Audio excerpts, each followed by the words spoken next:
Rekornya. Baik, Assalamualaikum warahmatullahi wabarakatuh. Perkenalkan, kami dari kelompok 1 dari kelas C1 akan mempresentasikan mengenai proyek kami yang bernama Bengkel Rumah. Nah, untuk nama saya Satria Aranggana Putra Iwono dengan NIM akhir 76. Saya Muhammad Irfan Suryanto dengan akhiran NIM 051. Kemudian yang pertama yaitu kita akan mempresentasikan mengenai dari proposalnya.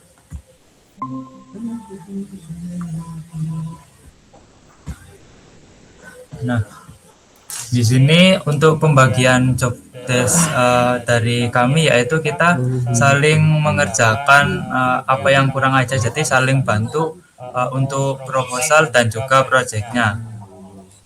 Jadi kami mengerjakan proposal dan proyek sama-sama ya.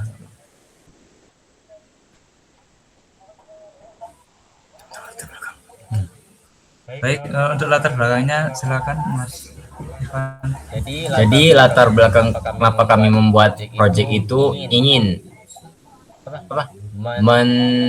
menyelesaikan masalah yang sering dihadapi dalam pencatat transaksi kasir, pelacakan ketersediaan suku cadang, serta perhitungan biaya layanan jasa mekanik secara akurat, dan agar sistem yang berjalan secara manual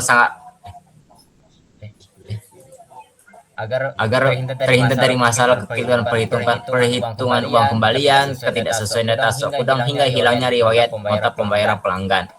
Oleh karena itu, kami membuat sistem bengkel rumah, Kak.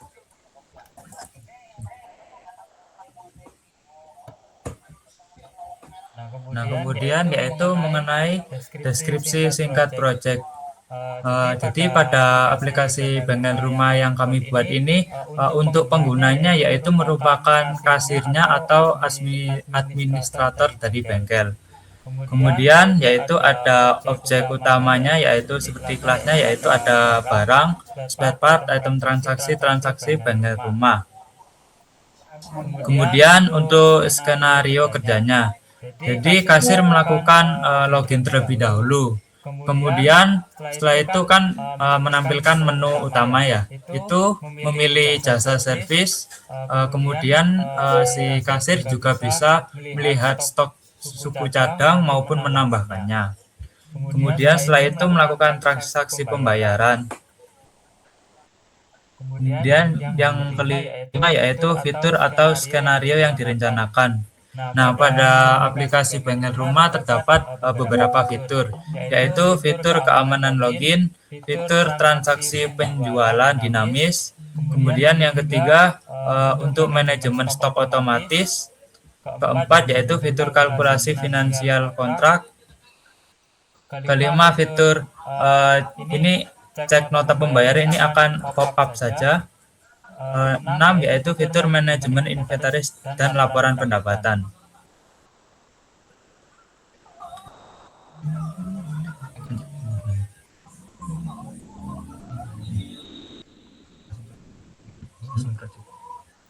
Nanti tanya proposal sampai selesai kan?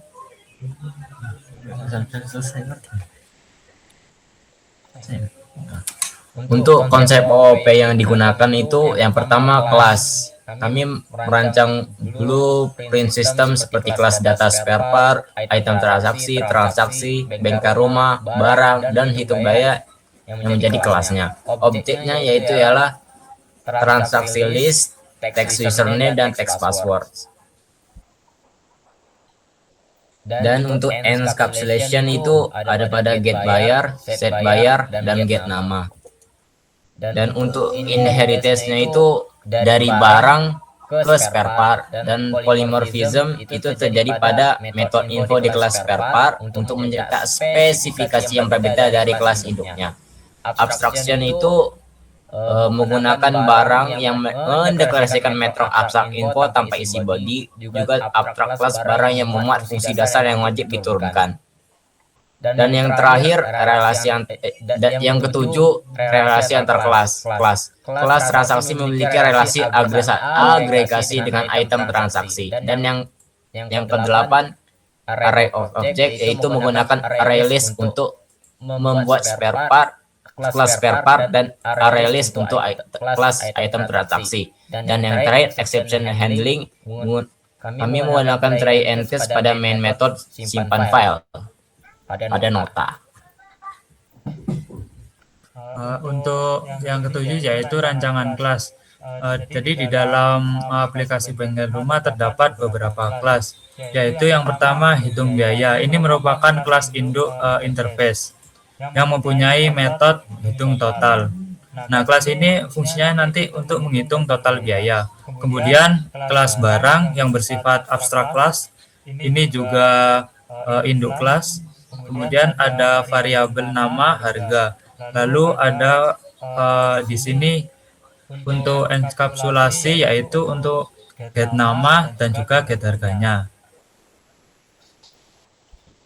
Kemudian yang ketiga ini kelas spare part, yaitu turunan dari kelas barang tadi.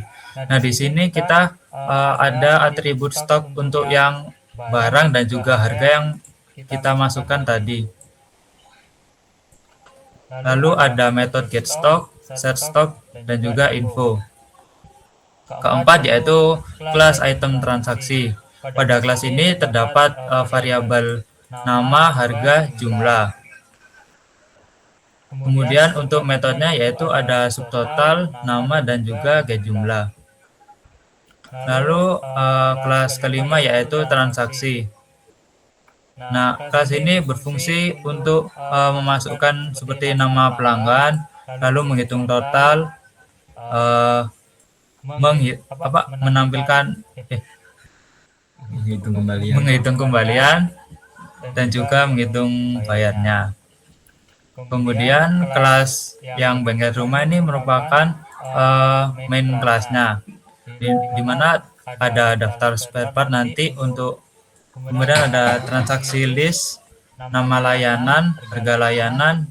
Nah, ini untuk loginnya juga berada pada main method. Kemudian ini untuk variabelnya, yang lainnya ya.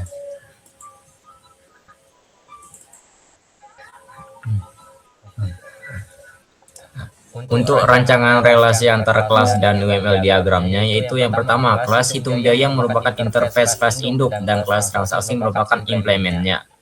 Kelas barang merupakan asrap kelas induk dan kelas spare part merupakan extendnya. Kelas bengkel rumah beragregasi dengan kelas transaksi dan juga kelas spare part. Kelas transaksi beragregasi dengan kelas item transaksi. Lalu ada juga alur kerja program. Nah, alurnya yaitu pertama program dijalankan, kemudian akan menampilkan menu login, di mana kasir nanti harus input username dan juga password. Jika betul, maka akan masuk kepada menu utama. Nah, pada menu utama ini kasir akan menginputkan nama pelanggan dan memilih jasa paket service pada panel transaksi. Kemudian kasir memilih komponen suku cadang dari tabel inventaris. Setelah itu ketika memilih suku cadang, di sini juga kasir dapat mengisi stok spare part jika stok tersebut habis. Kemudian yang kelima yaitu total dari harga layanan dan juga harga barang akan langsung dihitung secara otomatis dan ditampilkan pada menu utama. Setelah itu kasir akan menginput nominal uang tunai untuk dibayarkan. Setelah menekan tombol proses transaksi, kemudian akan ada pop-up mengenai rincian transaksi yang bisa disimpan pada log transaksi.txt. Dan untuk rancangan input proses dan outputnya, yaitu yang pertama input input teks nama pelanggan, pilihan item combo boxnya itu seperti jasa servis, pilihan suku cadang, angka stok spare part, angka kuantitas jumlah beli, dan angka nominal pembayaran tunai. Dan prosesnya itu ada autentikasi login admin, kalkulasi total item perancang belanja yang mana apa yang dibelanja, penambahan recall ke file lokal yaitu log transaksi teksnya, pengurangan stok barang gudang otomatis, dan perhitungan sisa uang pengembalian. Dan outputnya itu tampilan rincian belanja, tampilan pada file lokal log transaksi yang dijelaskan tadi. Nah, untuk yang terakhir yaitu rencana tampilan program. Nah, di sini kami memakai graphical user interface atau GUI. Untuk tampilan loginnya seperti ini, dan untuk tampilan menu utamanya seperti ini. Baik, selanjutnya kami akan menjalankan demo programnya.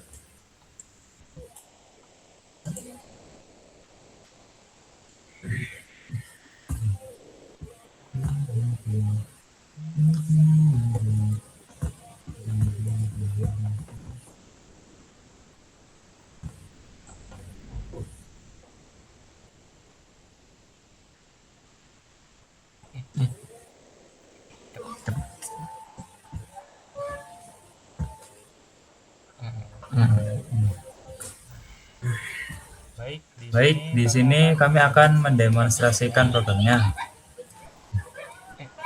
Balik ke rumah.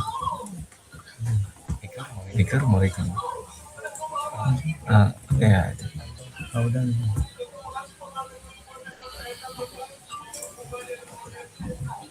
Jelasin gimana cara menyambung ya hubungan. Nah, jadi ketika program dijalankan akan menampilkan menu untuk login. Di sini kita untuk username dan passwordnya sudah kami set, yaitu admin dan passwordnya admin 123. Nah, ini merupakan tampilan menu utamanya. Jadi setelah berhasil login, kasir itu atau user menginputkan nama pelanggannya. Kemudian memilih layanan. Di sini ada servis ringan, servis berat, dan juga ganti oli. Nah, pada contoh kali ini kita gunakan servis berat. Nah, langsung di sini harganya berubah, yaitu jadi 150.000. Kemudian kita juga bisa memilih spare part. Contohnya di sini kampas rem. Nah, untuk tambah stok ini kan kita memilih kampas rem. Ini di stok kan masih 5. Nah, untuk menambahnya kita pencet tombol yang ini, lalu tambahkan jumlah stok 5 misalnya. Nah, maka akan muncul pesan stok kampas rem berhasil ditambah, dan stok juga di gudang akan bertambah menjadi 10. Kemudian kita beli spare part 2, dan kita masukkan jumlah nominalnya hanya 500. Nah, setelah itu proses transaksi, maka akan muncul pop-up untuk rincian belanjanya. Nah, jika rincian belanjanya sudah betul, maka tekan tombol yes. Nah, transaksi berhasil diproses dan disimpan ke file. Nah, jika kita tambah lagi misalnya,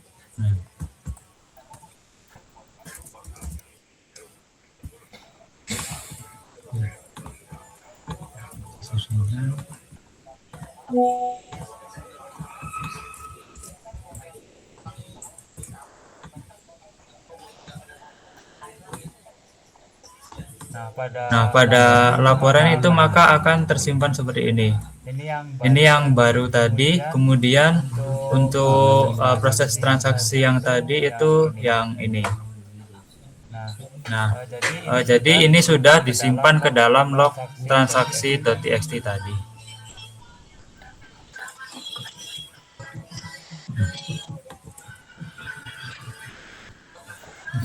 Steam sih.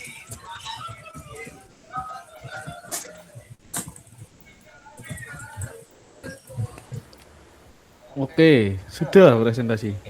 Ya, udah kak. Sudah, Kak. Oke, terima kasih atas presentasinya. Sekarang aku mau ngasih pertanyaan-pertanyaan.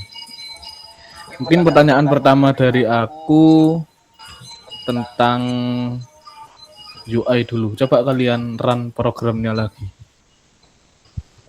Bentar kak.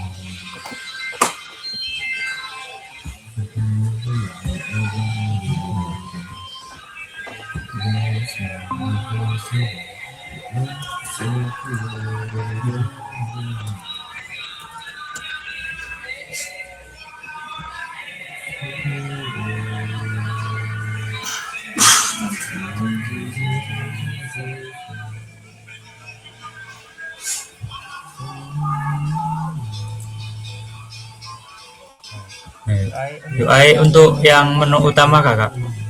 Iya, langsung masuk aja. Login.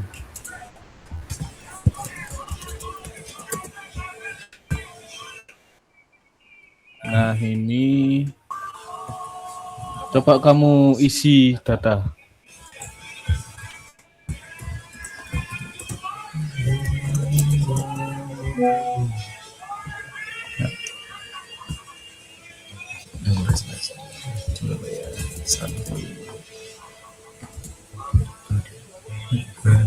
Ya.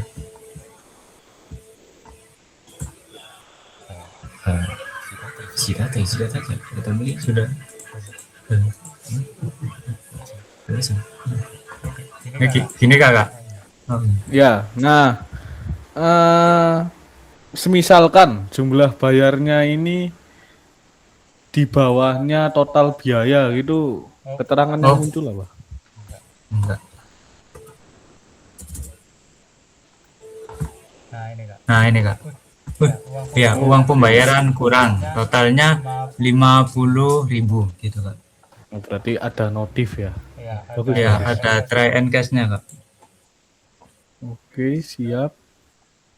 Mungkin kalau dari GUI cukup. Terus sekarang ke program. Penerapan setter getter itu masuk kelas mana? Coba tunjukkan. Kapsulasi. Di kelasnya atau di mana? Yang di setter getter itu yang digunakan apa aja? Nah ini barang. Ini, Kak, pada kan barang tadi untuk nama, harga. Sebenarnya ini kurang sih, cuma ini lebih ke yang nama pelanggan mana ya? Nama pelanggan. Transaksi Pak. Transaksi. Transaksi ini, Kak. Oke. Nah, ini nama pelanggan pakai get, tadi kan ngisi nama pelanggan itu, Kak. Dari bengkel rumah.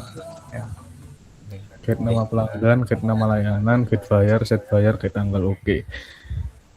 Terus polymorph method info. Tadi di proposal ada method info sebagai polymorph. Dia ini objek yang berbeda-beda. Itu yang bagian apa yang berbeda?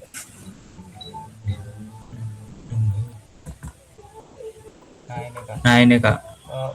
Untuk infonya nanti bakalan nampilin yang kayak kita waktu milih di item box itu kan nanti ada spare part ini, get nama, terus harga barangnya ini bakalan nanti biar ke isi otomatis gitu, Kak.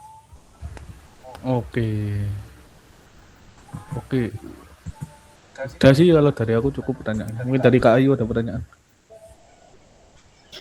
Kalau dari aku mau nanyain data yang tersimpan atau transaksi yang berhasil itu tersimpannya di mana?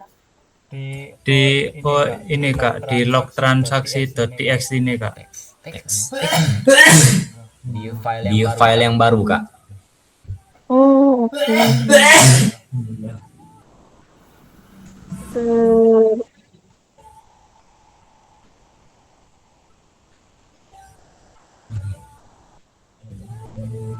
Apakah ada pertanyaan lagi, Kak? Untuk penerapan OOP yang si.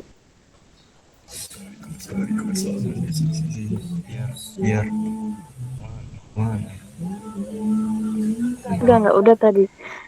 Boleh lihat kode yang untuk nyimpannya nggak? Sehingga dia bisa menghasilkan file baru itu. Nah, iya Kak.